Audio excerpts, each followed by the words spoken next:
আল্লাহর পথে হিজরত, সত্যের বার্তা পৃথিবীমা। যখন নিজের শহর সত্যের কথা শুনতে চায় না, তখন সত্য থেমে থাকে না, সত্য বের হয়ে যায় নতুন পথের সন্ধানে।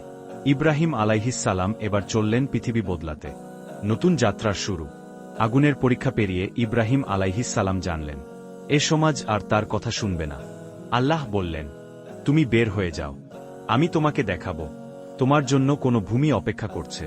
তার সাথে ছিলেন স্ত্রী সারাহ, ভাতিজা লূত আলাইহিসসালাম। তারা বাবিলন ত্যাগ করে হিজরত করলেন, প্রথমে খানানে, বর্তমান ফিলিস্তিন অঞ্চল।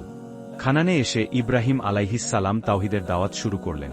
মানুষকে বললেন, আল্লাহ ছাড়া আর কেউ নেই, যিনি সৃষ্টি করেন, রিজিক দেন, জীবন মৃত্যু দেন। কিন্তু পৃথিবীতে মিথ্যার শিকড় তো অনেক গভীরে।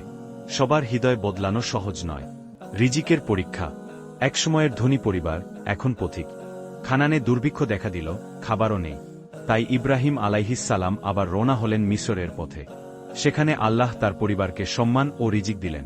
আর একটি মহান নিয়ামত, হাজেরা আলাইহিসসালামকে সারাহর মাধ্যমে তার পরিবারে যুক্ত করলেন।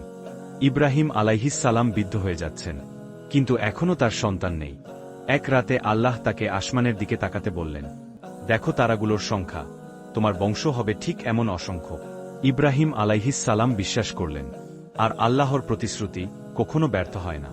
এখন শুরু হবে নতুন পরীক্ষা। বৃদ্ধ বয়সে আল্লাহ তাকে দেবেন পুত্র, কিন্তু সেই পুত্রই হবে সবচেয়ে বড় পরীক্ষা।